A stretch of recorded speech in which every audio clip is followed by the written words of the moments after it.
Love can be beautiful, but also blinding. It begins softly, with warmth, laughter, and connection. You start to open up, share pieces of yourself, and let someone in. But somewhere along the way, you begin to bend just a little too much. You start saying yes when you mean no. You start dimming your light just to make theirs shine brighter. One small compromise here, one quiet sacrifice there. Until one day you look in the mirror and whisper, "Where did I go?" It's not that you stopped loving them. It's that you slowly stopped loving yourself. But the Stoics remind us of a timeless truth. You can love fully, without losing your balance. You can give your heart, without giving away your peace. Because real love isn't about surrendering who you are. It's about sharing who you are, freely without fear.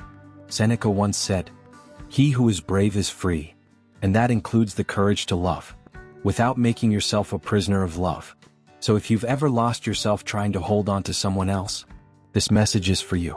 Welcome to Stoic Love 101, where we explore how to love wisely, live peacefully, and build relationships that don't cost you your soul.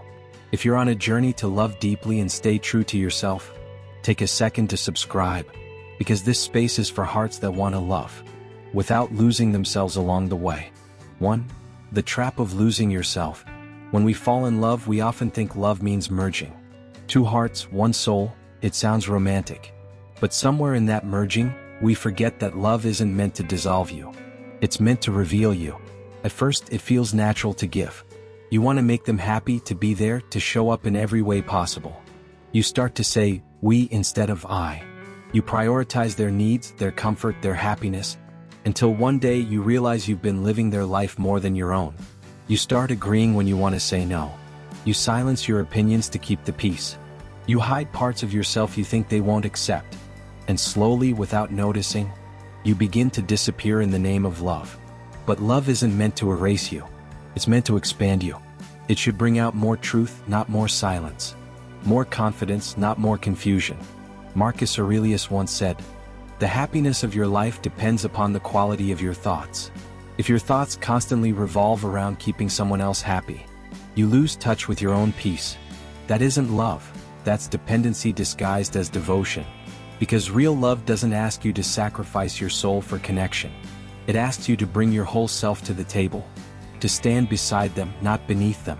The Stoic loves with presence, not possession. They understand that you can hold someone close, without holding yourself hostage. True love in its highest form is freedom shared. Is the union of two complete people, not two halves trying to fill each other's emptiness. When you forget that, you begin to trade authenticity for approval. You start performing love instead of living it, and the more you pretend, the more the real you slips quietly into the background. But the Stoic reminds us, you cannot give what you no longer have. If you abandon yourself for love, you'll end up empty, expecting someone else to refill you. And that's not love, that's survival. So pause. Take a moment to check in with yourself. Ask, am I still here in this love? Because the healthiest relationships are not about becoming one. They're about walking side by side. Fully whole, fully seen, fully yourself. 2. The balance of love and self.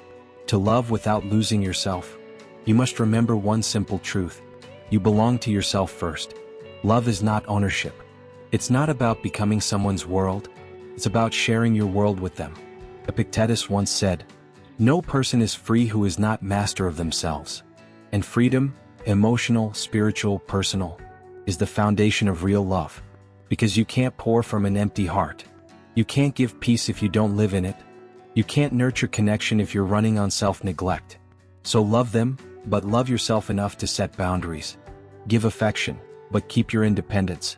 Be supportive, but never self-erasing. Boundaries are not walls. They are the lines that protect your peace and preserve your wholeness. They remind you, I can care deeply but still choose myself when needed. The Stoic doesn't chase or cling. They don't measure love by possession or control.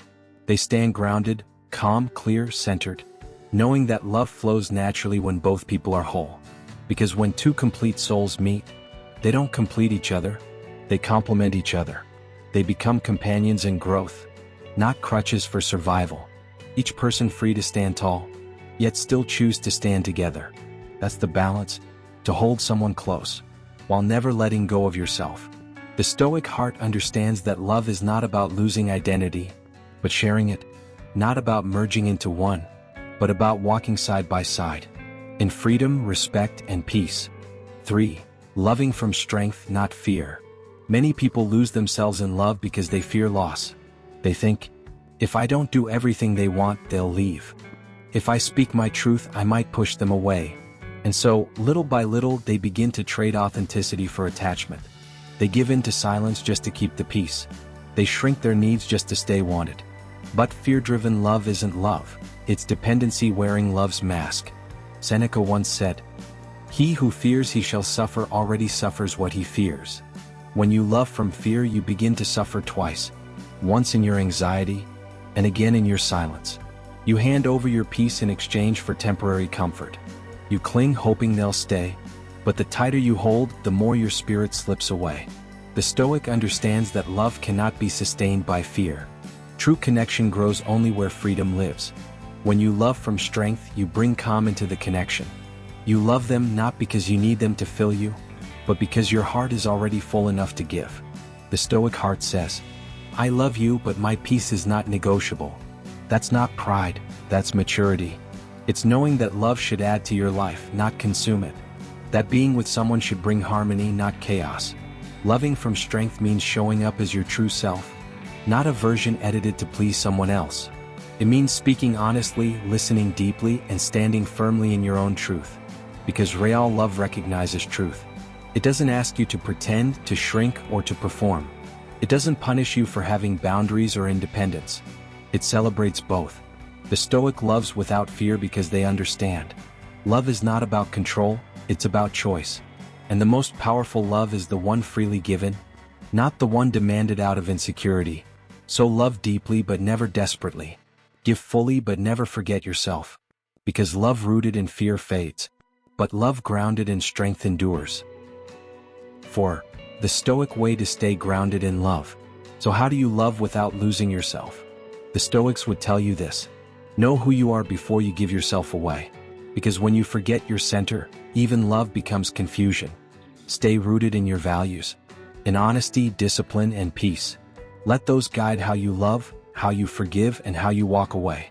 Don't seek validation, give appreciation.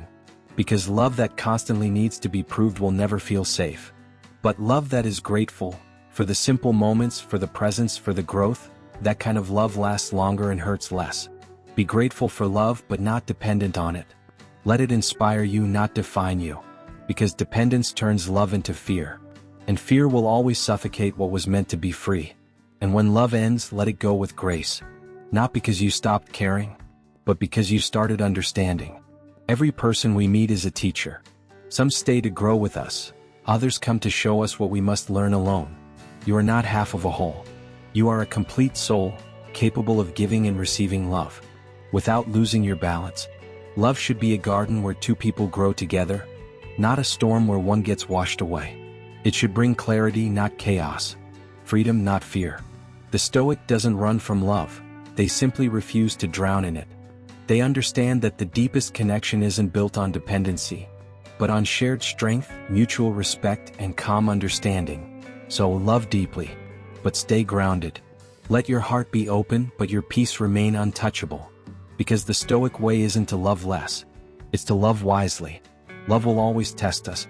It will stretch us, challenge us, and sometimes it will break us open. But every heartbreak, every goodbye, every silence, is a reminder to return to ourselves. The Stoics never said love should be easy. They simply taught us to love wisely. To give our hearts without surrendering our peace. To care deeply without clinging. To stay soft, but strong. Because real love doesn't demand you to lose yourself. It invites you to become yourself. More patient, more grounded, more free. So if you're on this journey, learning how to love without losing yourself, to feel deeply without falling apart, you're exactly where you need to be. Take what hurts and turn it into wisdom. Take what ends and turn it into peace. And remember, your value isn't found in who loves you, but in how gently and courageously you love yourself. If this spoke to you, subscribe to Stoic Love 101, a space for those who want to love deeply, live calmly, and grow wiser with every emotion. Because love guided by wisdom is love that lasts.